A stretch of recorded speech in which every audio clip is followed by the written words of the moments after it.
Hello. In episode 108 of Airs for Architecture, I talk with the architect Sam Jacob, recently appointed as professor at the University of Applied Arts in Vienna. A is for Architecture, a podcast about architecture, buildings, urban culture and space. Hello and welcome to another episode of Airs for Architecture. I'm talking today to Sam Jacobs of Sam Jacobs Studio. Sam, thank you so much for joining me. I normally ask people to introduce themselves to begin with, so would you be so kind as to introduce yourself? Okay. Hi, Ambrose. I am Sam Jacob, and these days I run a outfit called Sam Jacob Studio. Previously of fact, many years ago, and I am currently just newly installed as Professor of Architecture at the Angewandte in Vienna. And so. There you go. Nice, a nice brief introduction. So previously you were a professor at Yale and in Chicago. And how did the Viennese sojourn come about? It was an open call. I applied for it, and much to my surprise, I got it. So yeah. But I've been teaching in Chicago for about 10 years previously. And teaching what? Design studio or theatre? Yeah. I taught in Chicago. I taught a design studio and a kind of criticism seminar, which was kind of journalism. That was like the format was teaching 900 words reviews, or not teaching, but like asking people to write 900-word reviews of things. And we'd start with going to a dollar store, like buying a crappy, cheap thing and trying to unpack it, and then working upwards to a room, then maybe to some kind of public space, then maybe eventually a building, but with various sort of special topics in between. Food, often, media, like, write about TV or films from architecture or design point of view. So that was always fun, but mainly studio, like setting design projects and helping students get them done. Sounds good. I wanted to start with a quote. I read a piece of work that you'd written. I can't remember when it was from. Can't remember the journal it's in. But you finished the piece by saying, and you were talking about the John Soane Museum. Okay. And you said at the end of it, the way we represent the world is also the way we create it. And I thought this was quite an interesting quote. And I'm wondering if that might be a good jumping off point. Yeah. How long have you got, Ambrose? You can approach this in lots of different ways, but I suppose like one way of looking at it is that we may sometimes think of maps as ways of representing the world as it is, helping us navigate from A to B or whatever. It shows all the things which maps are supposed to show under the conventions we've agreed about what maps, representational systems of maps are. Mm-hmm. But we can also understand maps as things which make the world, that they're active. And so the act of representation doesn't just depict the world, it changes the world, in all kinds of ways. So lines on a map can mean, legal ownership, they can mean border, they can mean, expressions of power. If you think the original Ordnance Survey map, and the clue is buried in the name, product of the British Army, I think first in Scotland, trying to map the Highlands to suppress rebellions, and then in Ireland, and now beloved of ramblers. And part of, the kind of very Middle England leisurely pursuit of landscape, but actually originally devices, military devices. So in that sense, here's another example. This one kind of is pulled a bit from a show I did about perspective. So the sort of origins of perspective Alberti, who's sort of writing about, explaining what perspective is, says it's like perspective drawing is like a window onto another world, i.e. that the picture plane, the paper itself, the medium, the representation is sort of absent, and all you get is the view into the other world, imaginary or a depiction or whatever. But on the other hand, if you read, Robin Evans, or you read Panofsky in Perspective as Symbolic Form, amazing book about, obviously, perspective and symbolic forms, clearly. He talks about perspective only being, Panofsky talks about perspective only being possible to emerge into the world at a very particular moment in time. And it could have happened either in Florence or in Venice, and it happened to emerge in Florence, like measured perspective. And he talks about it as a certain shift in an understanding of like the universe, and a sort of religious shift, so that it enabled the vanishing point to be imagined. And you could also add to that a need in the sort of economy of Florence, the thing which was empowering all of that Renaissance, the money, was to know how much and where, right? So the sort of being able to plot stuff in space and a kind of different worldview come together at a particular moment, which enable perspective to happen. And so, if you read Robin Evans, you also understand that perspective was just one of many systems, the perspective that you understand, of depicting three-dimensional space, and that it isn't what we see. We just sort of think it's what we see. So first of all, I guess that means that perspective itself comes freighted with a kind of a view of the world, so that anything you draw in perspective carries that with it. But perspective is also part of a mechanism of like mapping and controlling the world in a sense, which still lives with us today. Perspective and cameras, through camera lucida, camera obscura, navigation devices are all using the same like technology, if you think of drawing as a form of technology also, which enable, European exploration, therefore, expansionism, colonialism, etc., etc. And you could say even now that the tyranny of the camera is still part of that same, kind of origin point. Even though we may now be being observed not by Alberti or Brunelleschi, but by machines, reading our number plates or faces or whatever. So that there's a kind of, that perspective is not only a kind of conceptual idea about the world, but it's actually a way of managing, organizing the world. It expresses its own sense of space onto the world, and therefore we live within the perspectival regime, rather than, let's say, a world of cave paintings, which have a completely different representation and spatial logic. Sorry, that was a bit of a long answer, Ambrose, for a simple question. No, it's really interesting idea that this mode of drawing that we promote and that we kind of live by in architectural design is a sort of device of objectification, which enables us to delineate things.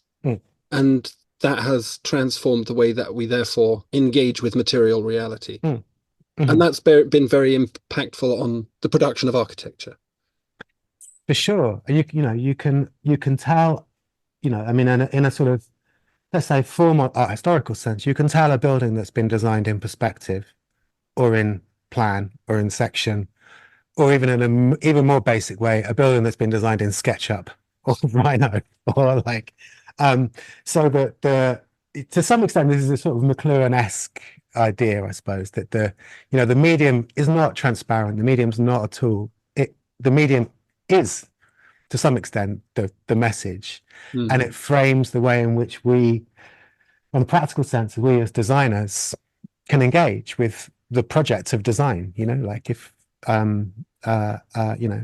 if you don't have to keep skipping around to even another metaphor, like if you don't have the language, the linguistic capability to express something, then you're limited in what you can express. That the language itself shapes, what you can and cannot say. And the same goes with like modes of representation. So that's one side of things, and that makes me always very keen, especially teaching, but also in practice too, is to think about how we represent. And of course that in me, I say that you often use the word drawing, and of course drawings can be many things now, from BIM models to video to whatever, but modes of representation, in other words,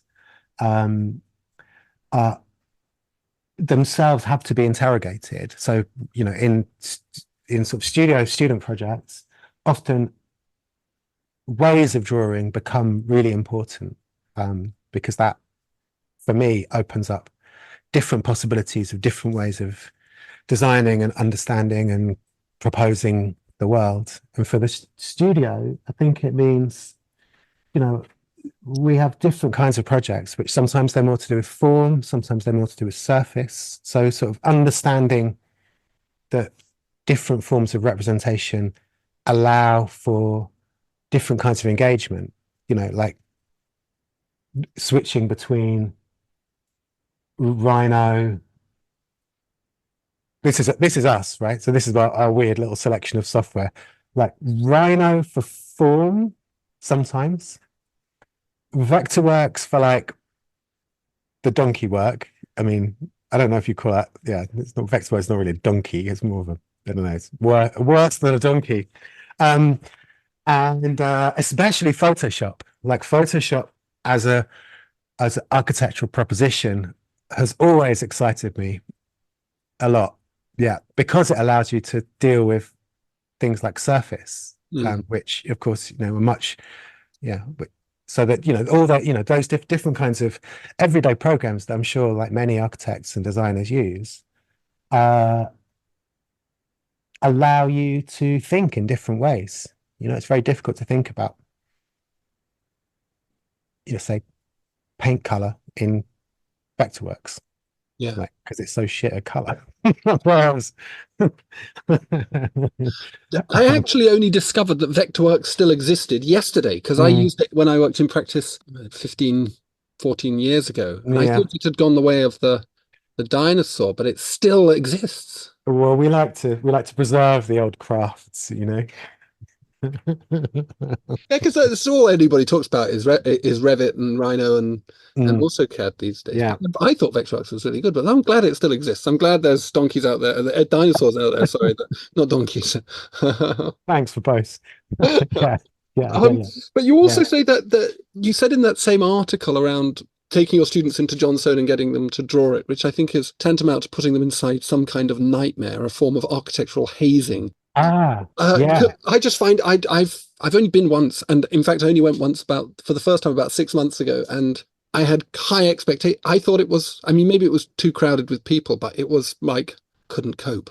Yeah, I mean, it is stepping into someone's furious mind for sure. But the drawing bit was interesting. Like it wasn't just like go and sketch. It was go. We had 2 instructions of how to draw. Like one was, I think, chapter 1 of Ruskin's lessons on drawing, like how to draw a pebble. Right. So Ruskin's instructions are: you have to find your pebble in the garden, place it on a table near to a window, and sit near a window. Then you start with if I remember rightly, like a kind of mid-tone paper, and that you can go darker and lighter, but you draw through tone, not through line. So we followed like Ruskin's instructions for about 15 minutes. Ruskin says if you follow his instructions, his whole book of how to draw, you'll be able to draw everything in the world apart from sea foam, which apparently, according to Ruskin, is undrawable. But so we do that. So let's say that's like a view of representation. And then we switch after that to using a Kandinsky drawing lesson from his Bauhaus art course, drawing course, which talks about points and lines and energy. And he's saying, like, okay, like, see, shut your eyes a little bit, go out of focus, like, see if you can see like where sort of a point might be, and mark that on the paper, see what that's connected to. So you draw a kind of network of things. So what was interesting there was, I mean, it was kind of a strange place to do it. I've done it in other places as well, but like to use, let's say, competing or different ideas about what drawing or representation is, to sort of also explore or at least experience the idea that drawing itself is not neutral, that you can use it in different ways and it can reveal different things, and etc., etc. So it's like it's about a kind of in that sense, a sort of how you put two different ways of seeing, two different ways of representing next to each other, and experience them in this like short amount of time.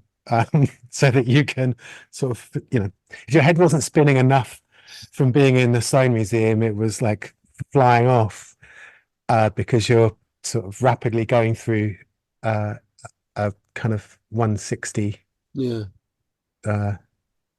from these, through these two different lessons about drawing.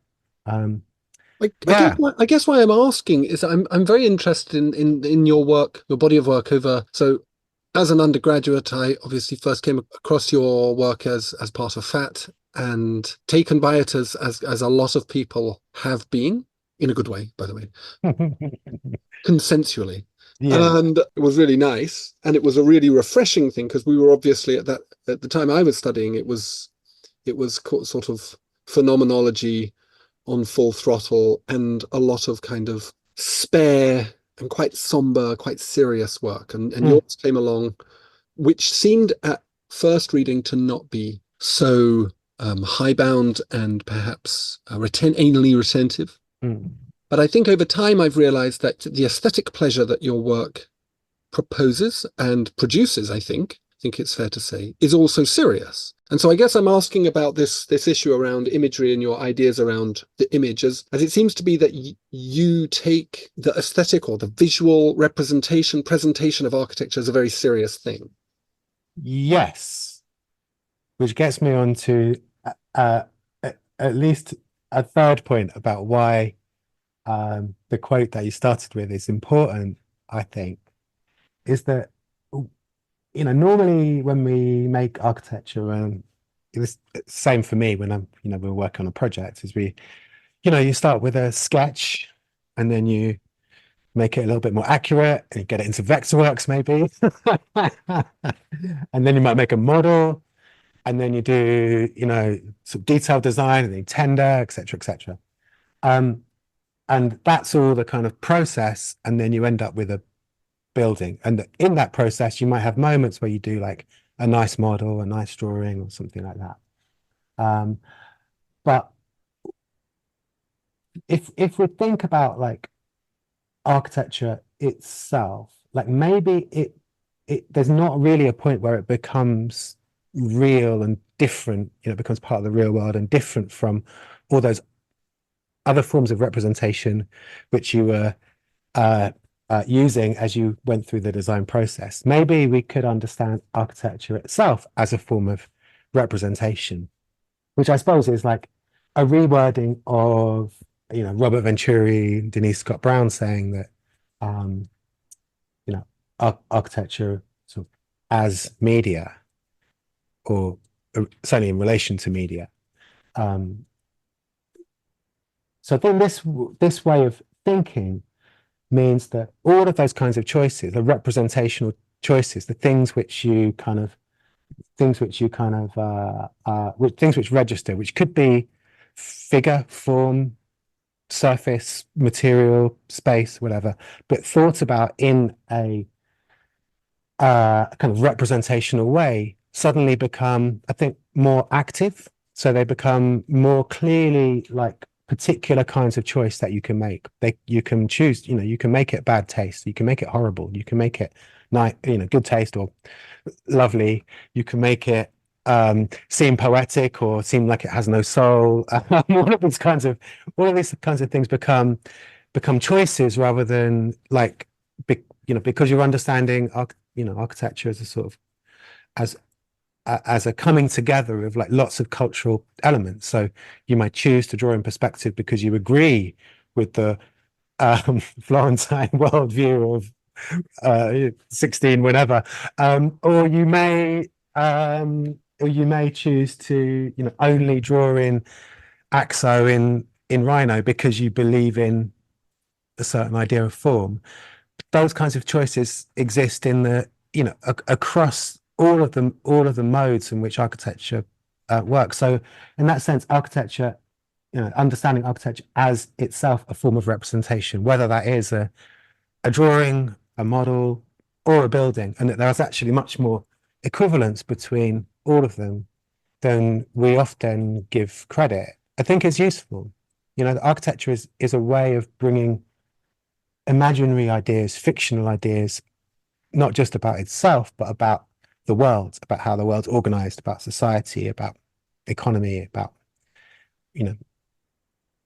all of the vectors of influence that converge within architecture.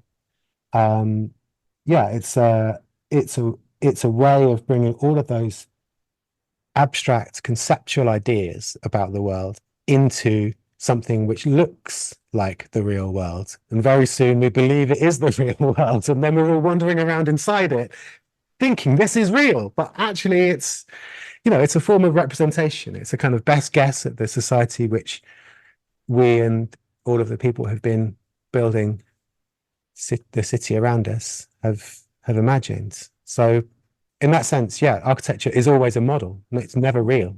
Yeah. If that's not too sort of architecture late night.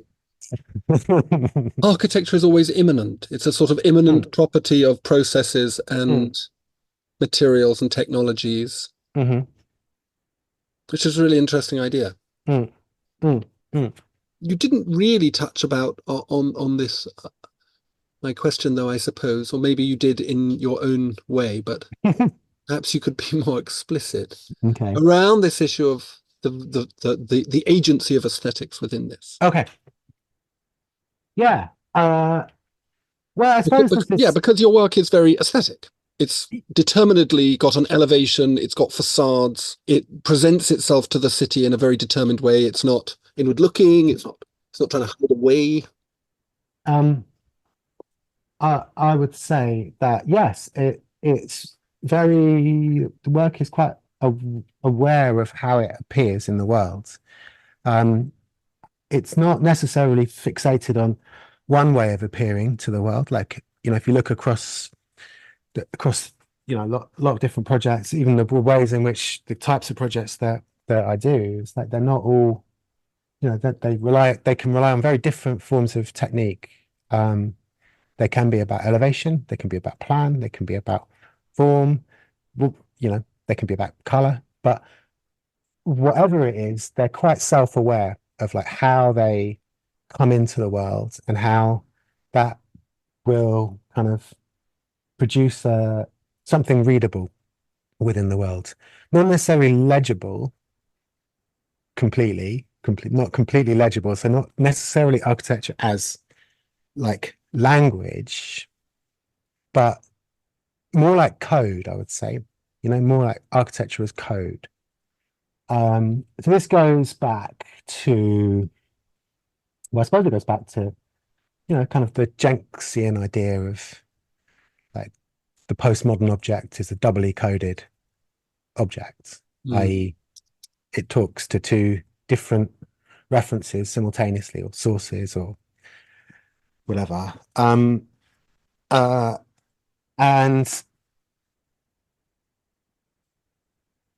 for us now, I think, things are at least doubly coded, if not much more. Like, things have, in the way we are, even the way we are in the world is like, we're physical, we're digital, we're simultaneously, there's all kinds of like different identities which reside within us or are thrust upon us. And that's the same for things in the world. We've become, maybe postmodernism was just warning us about like what the world would become. Yeah. Where meaning has become much less fixed. Like it's harder to say what a thing really is because it can mean so many different things. So this idea of code, which may have been like a kind of formal or have been characterized as but just formal or just a kind of joke, in the way that architects love to criticize things as being jokes or being one-liners. I mean, I always say it's better to have one line than no line, but the code is actually much more significant than that. Code is like how things exist within society as a sort of, things which are commonly understood, that we make assumptions about, that we can position in the world. That's expensive, that's cheap, that's marble, that's plywood. It can mean cultural things. So, different kinds of taste, different types of culture could be understood as codes. Kind of social, kind of different forms of social organization could also be understood as codes in the sense of like, scripting or whatever, scripts. So for me, the idea of like how an architectural code or a kind of multiply coded object or space or environment works is really important, that it engages with historical reference, contemporary reference, that it takes lots and lots of different references and tries to, let's say, bring them together into something which not necessarily is a third thing, because they might still stay a little bit apart. You might still recognize these fragments, but is broad in its kind of connection to culture. And so that boundary between, let's say, discipline or canon and all the other stuff in the world, I think, to some extent, this work that we do tries to blur that, not erase it, because I'm still, I'm a canon guy. I'm interested in expanding it, but I'm interested in the canon. I'm interested in the discipline. I'm not interested, I am very, I wouldn't say I'm transdisciplinary, but I dabble across disciplinary borders. But I still believe in architecture as a discipline. But I think but also interested in its connections and its the ways in which it can learn or it can bring things together, that kind of thing. So in that sense, the aesthetic project, and you could say aesthetic is a surface, aesthetic is a color scheme, aesthetic is it's a spatial organization or spatial feeling. All of those things are really important to the project, that they often work on a level where they're somehow recognizable, something familiar about them, but maybe that's happening in an unusual context, or it's familiar but also strange, or it's familiar with something else familiar at the same time, or something familiar but uncomfortable, and something that's kind of alienating and not so comfortable. So they are in a sense always remodeling the world. They're like re-representations of the world, but transformed. Okay. So it's not aesthetics in the kind of classical antiquity sense, where the role of aesthetics is almost universal and absolute. You're still operating within this postmodern context of you making choices and selections. And I guess that in that hybrid world that you've described of these scripts and of these codes, the architect is kind of, in a way, it's almost like a composer. Like you have to choose your bits and stick it together. Yeah, basically. Yeah. Like a kid with a pair of scissors in a magazine, like like it's like sampling, Yeah, yeah. like a you know, it's horrible to say this these days. It's a bit of curation. Mhm. It's yeah, yeah, for sure. I think so. Yeah, And yeah, so does your architecture then, do you feel that your body of work or your practice yeah. fits if there are a number of divergent threads in contemporary architecture? And I'm thinking of that Charles Jenks diagram of the evolution of architecture. Mm. Your model sort of flows on from that higher postmodernist James Sterling, Aldo Rossi, So, didn't take the route that took you down the, I don't know, deconstructivist or the super Dutch or whatever it is. Like, yeah, I would say the approach is is not a branch of Jenks's diagram. It's more like Jenks's diagram, which I don't, I've got my own theories about Jenks's diagram, which is that it's not it, it's a it was a it was a itself it was a kind of critique of art history, like it was a mhm, critique of Alfred Barr's abstraction and cubism diagram on mhm, the cover of the catalogue for his show at the beginning of MoMA's history, and those weird diagrams that Alfred Barr drew of MoMA as a torpedo. Like, so I think Jenks was having, they were serious, but they were also critical of the position of critic or the idea of art history, um, which makes sense if you think of like the, you know, the lineage of like mhm, Pevsner to Banham,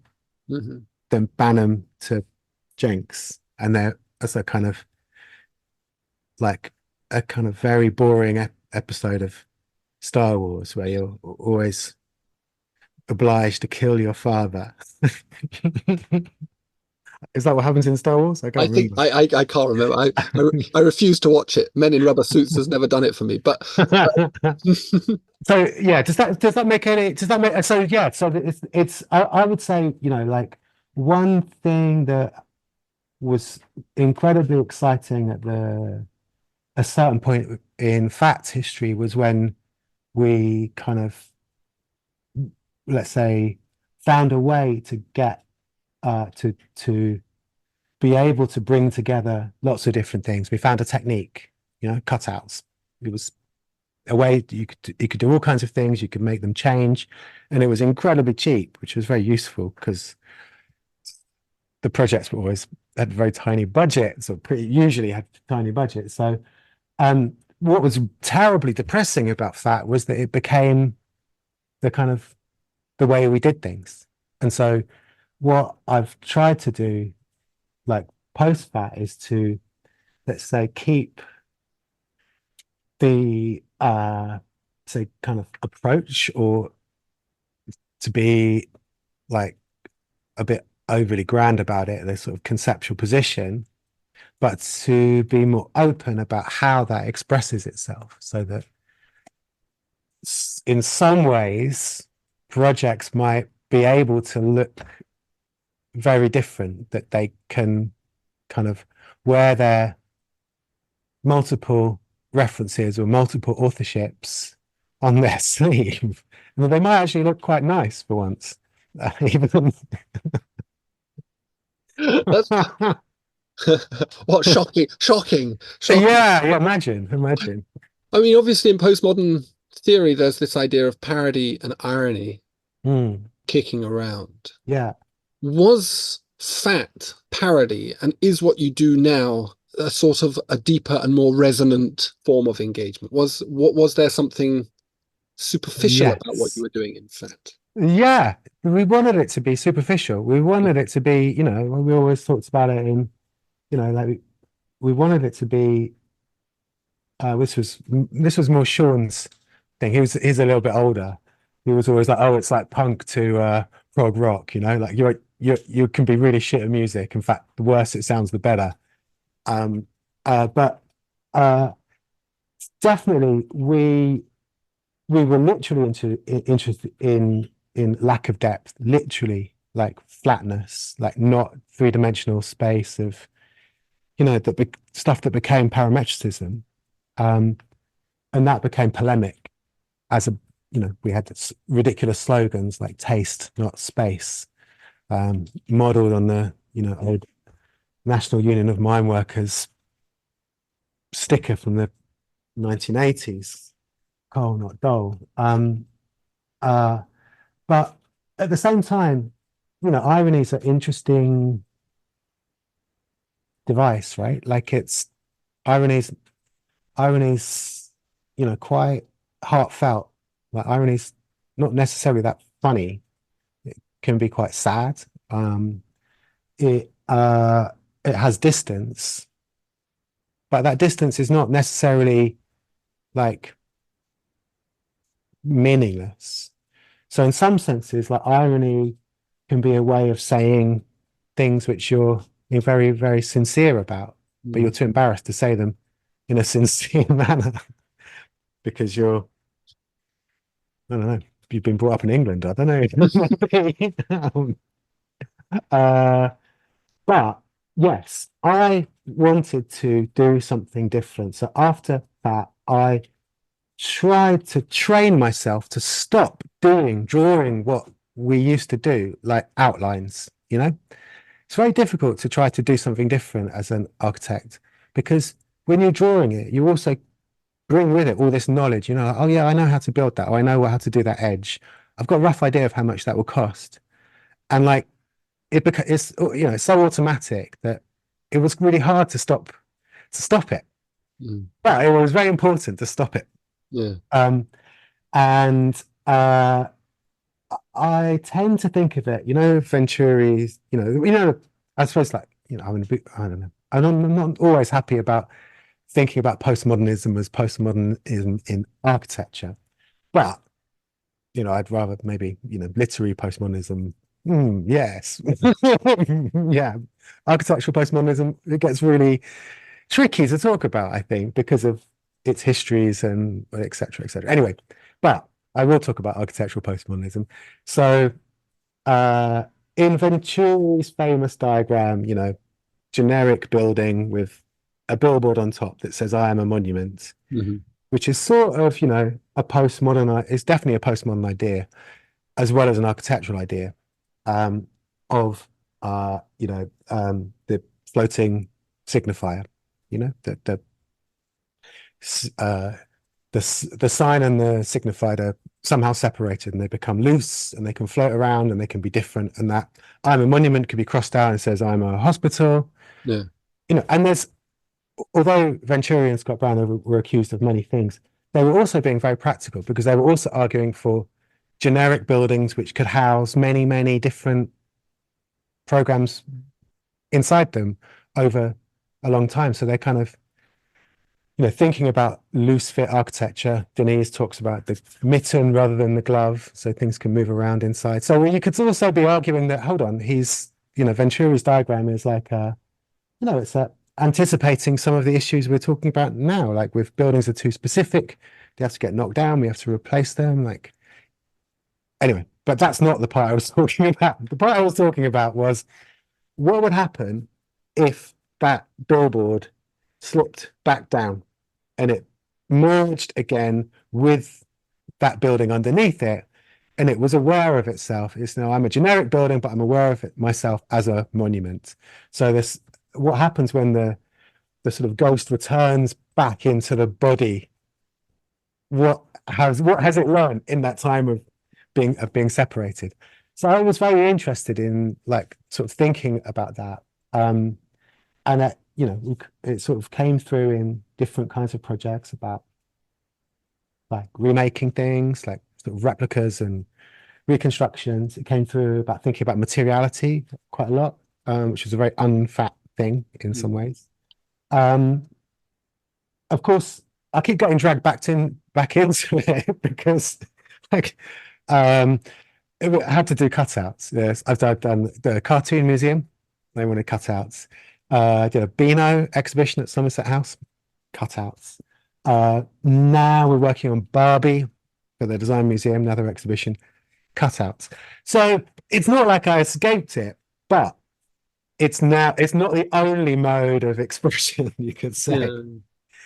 But it was a wonderful fact. I mean, I'm not dissing fact at all, because it was an actual incredible moment, incredible, wonderful invention or reinvention that we enjoyed, I think. And that transition period, were you ready and set, or was it a slow and awkward metamorphosis? Yeah, it was pretty slow, but we sort of choreographed the end quite well, so we knew it was happening. It wasn't accident. It wasn't an accident. We knew, there was gonna be an end, and it was gonna happen at that point. So it wasn't unexpected. But yeah, I thought, yeah, maybe the phone will never ring again. Maybe I'll never have another meeting. Maybe I'll never go to another weird office in the West End. Yeah. Wondering why I'm there. But I have been to many meetings in weird offices in the West End, and I'm still wondering what I'm doing there. You've just relatively recently, within the last year, obviously completed a refurbishment project of the Kent School of Architecture, which is beautiful and joyful. Thank you. Well, it's very nice to teach in. That's great. Someone asked, actually, and I thought this was quite good. They asked whether it was trauma-informed design. And I thought, what a great idea. An architect understanding architecture school as being essentially traumatic. Whose trauma? My trauma? No, trauma? Your trauma? Everybody's trauma. And how did they think it was like post-traumatic or no, not post-traumatic. Trauma-informed design is this rather lovely, rather interesting sort of movement towards designing environments that I guess engage with deep-rooted traumas in residents, in dwellers, in people who use the building. Okay, yeah. And it has some kind of core principles to do with light, to do with color, to do with softness of edge. And some of the students at the beginning of the year had used it to reimagine a homeless facility in central Canterbury, and so this had become something that we were thinking about. But I was wondering more about it in terms of as an educational environment. So obviously you've done a lot of educational. Yeah. And I was thinking about your architecture as a pedagogic. Yeah. Is that part of what it's doing? Is it because obviously a Sam Jacobs studio designed city might be a scale too big? But does your work, is the role of your work to act almost like, not acupuncture, almost like a kind of, they're sort of like seeds in a field, they're not trying to do the whole thing, they're trying to instigate moments of. Yeah, I would say that's a good thing. Like, what can I say? Like, like there's so this is skipping over the school, but we can talk about that later. But architecture now, like, architecture's it's in a terrible state. It's a really terrible state. Like, it's almost impossible to do architecture. Like, the conditions of, real estate developers, contractors, contracts, etc., just mean that anything at all which somehow steps outside of the absolute norm is impossible, right? It's not even impossible, but if you suggest it's just it's a nightmare. It's a nightmare. You'd be like hounded down by a combination of different consultants and representative of the client body, and that's one aspect of it. It's very hard to see where architecture goes, like in terms of like, well, poor architecture studios now. Like, I guess there was a dream of success. I think that dream of success is really disappearing for most small to medium size scale practices, because you need £5 million PI to do an exhibition these days. Like, that's insane. It costs so much money. You need to have, done, what everyone says about, bidding for projects. You need to have done 5 of them in the last week in order to do the next, in order to qualify. it's And is that a specifically British / Anglo-American? it's becoming, so UK is becoming more like America. Yeah, America, it was, for years it's been impossible for anything between the tiniest and the biggest, between doing a loft and being SOM, Yeah. and there's a very, very few practices who've managed to exist outside of that. A few that have, yeah. And the UK is always turning into what America was, 10 years ago, 15 years ago, and Europe a little bit slower, but it's the same slide into, the same economic, legal frameworks of what people call neoliberalism. So it's tough, but as part of my immersion in Vienna, I now have a new hero, Herman Czech, and I'm not interested in his big work, which is like a little bit of housing and a couple of schools, that kind of stuff. I'm interested in his really small work, which is like cafes and bars, and maybe even like a shelf or um, a stone threshold, into a bookshop or something like this. And despite, he's not necessarily enjoyed that scale of work. Economically, there's been, difficult times, but I think this is fantastic. So my ambitions now are like certain scale of projects are just wonderful to work on. And they're still possible, like it's still possible. So this is so yes, in some ways I am conceptually interested in making work which responds to the world as well as contributing to the world. So, like working with a wonderful mid to late 60s building like the Marlow building for Kent School of Architecture is it's a joy because it's such a great thing to work with, or adjustments to the incredibly grand entrance of the V&A, Aston Webb's Cromwell Road entrance, where we've done a series of small things which change it a little bit, not dramatically. In fact, some people have said they've walked through the doors and bought their ticket at the desk, they didn't notice anything had changed, which is also a good thing. But so they are adjustments. They're not radical reinventions. They're not gigantic gestures. And I feel maybe this is also, a time for a different sort of architecture. Like the architectural world is different. It's not just that. That scale of giant gestures maybe doesn't exist anymore. I mean, how many more opera houses are going to be built that need, in that 1990s to 2008 manner? I mean, there's like, one project like that left in the world, which seems to be getting shorter by about 400 kilometers.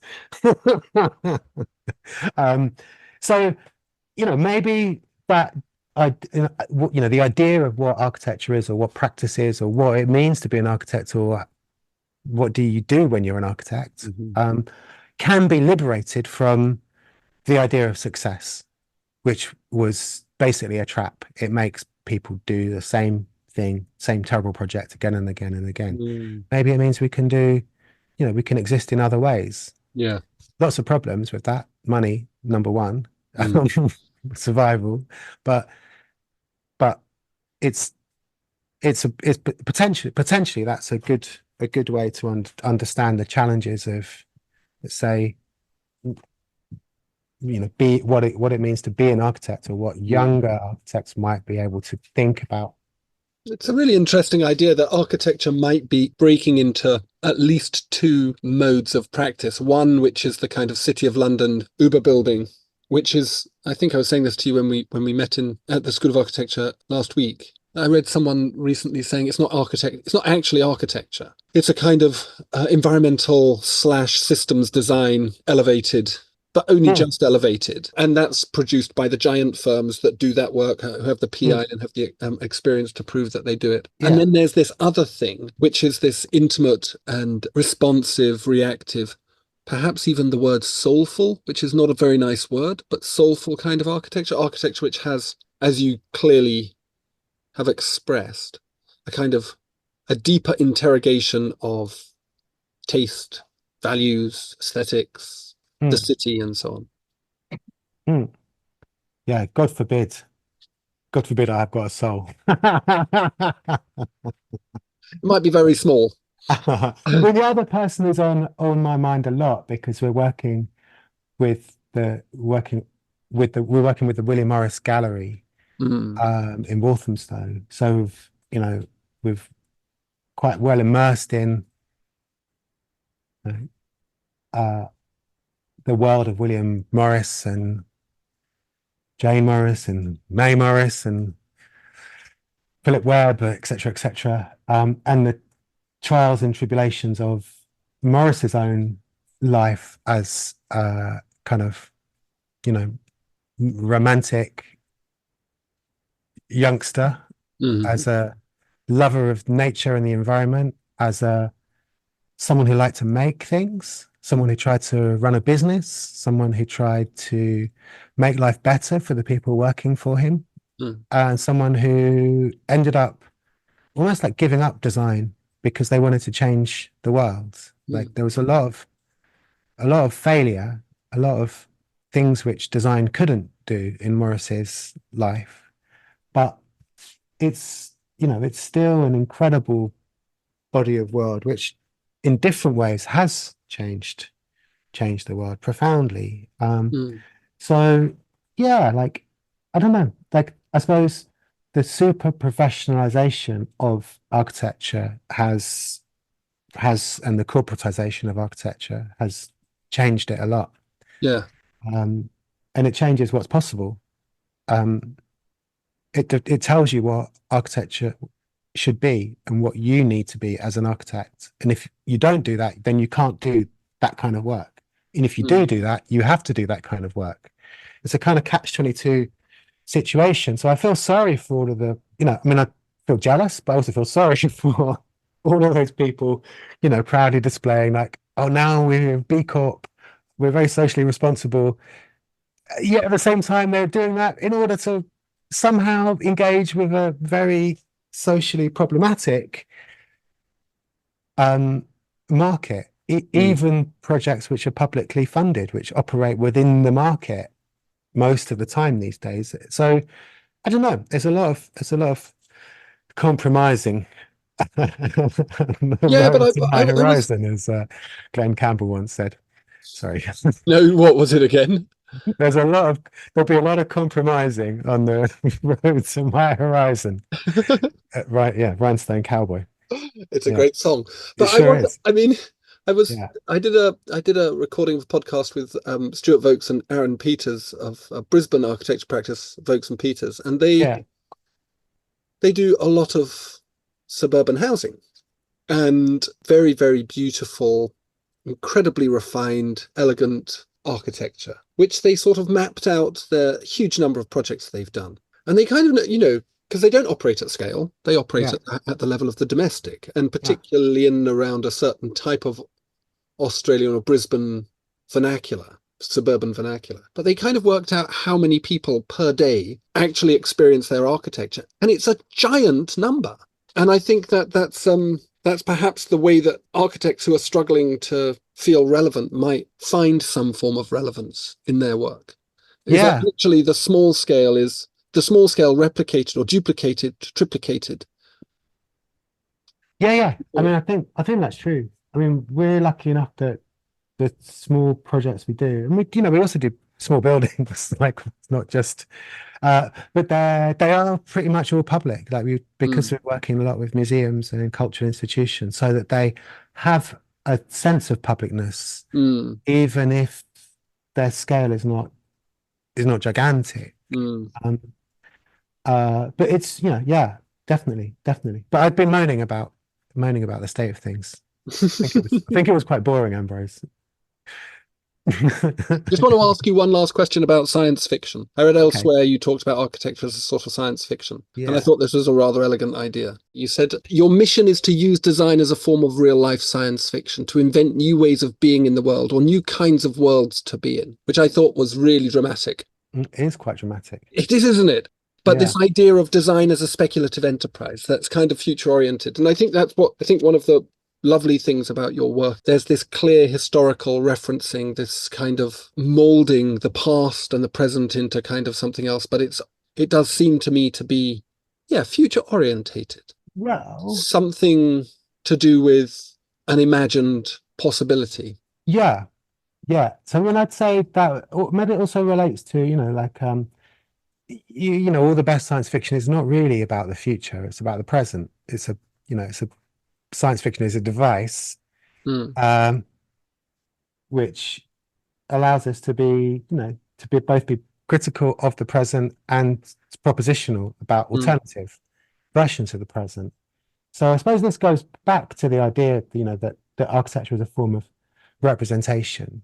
If it's a form of representation, then what do we want it to represent? Who do we want it to represent? How do we want it to represent? And um, does that mean that there are many versions of, similar worlds that look very like ours, which operate slightly differently because the idea of public and private is slightly different, or it didn't change in the 1970s or 1950s or 1930s or 1920s in the way that it did. If you think of a house plan organization, spatial organization being not just a assembly of spaces, but actually a kind of, a record of and a device of organizing, family, the idea of family, the idea of gender, blah, blah, blah, etc.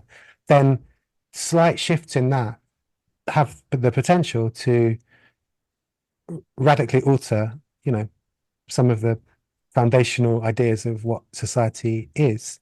So, so the architecture has embedded within it the potential to rewrite the kind of codes of like, yeah, how we organize as a society. And I think that's the sort of intrinsic, deep down, that's the intrinsic power of architecture. That's where its politics lies, not in its kind of um like kind of obvious declarations, but in its secret power of organization. Spatial organization is where its real powers and ideologies reside. And that's both something which we as architects should be very aware of.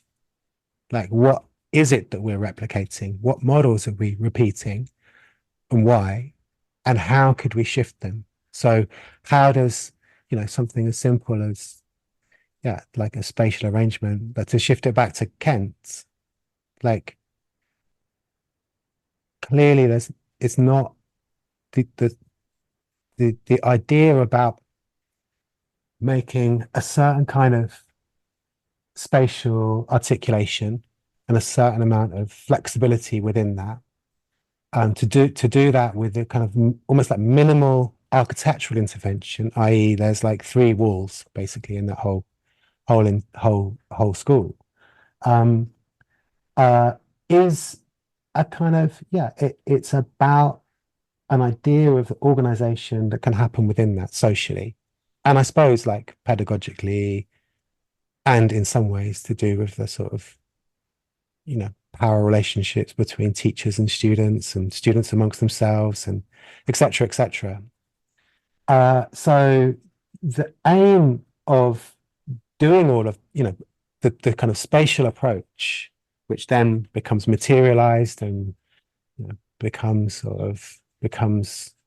apparently real, is to allow multiple and varied social conditions and relationships to occur within it, which in some ways empowers or gives agency to the school as an institution, to you guys as teachers, and to students as this sort of, the biggest cohort of, within that space. in ways which have some, that's the sort of politics of architecture. That right there, I think, like so I think, and that's the power of architecture as well. So it might be very modest. It might be simply about being able to connect something or disconnect it. But to some extent, that's, I think, the project that we've done for you guys sort of, it tries to do something which is intrinsic to what architecture can do, which is to create spaces for different kinds of social relations, I suppose, being self-reflective and a little bit sincere and maybe even reaching a bit, but but you tell me, you're in it much more than I am. Yeah, it's very good. It does it. Okay, I think we'll finish there. Thank you so much, Sam. That was wonderful. Thanks, Ambrose. John Ruskin put it this way: I believe the right question to ask, respecting all ornament, is simply this: was it done with enjoyment? Was the carver happy while he was about it? Replace carver with Sam Jacob, and I think the answer is yes. Thank you to Sam for taking the time to talk to me. It's much appreciated. And thanks also for the studios. Please see the podcast description, as ever, for links to him and his practice. And thanks for listening.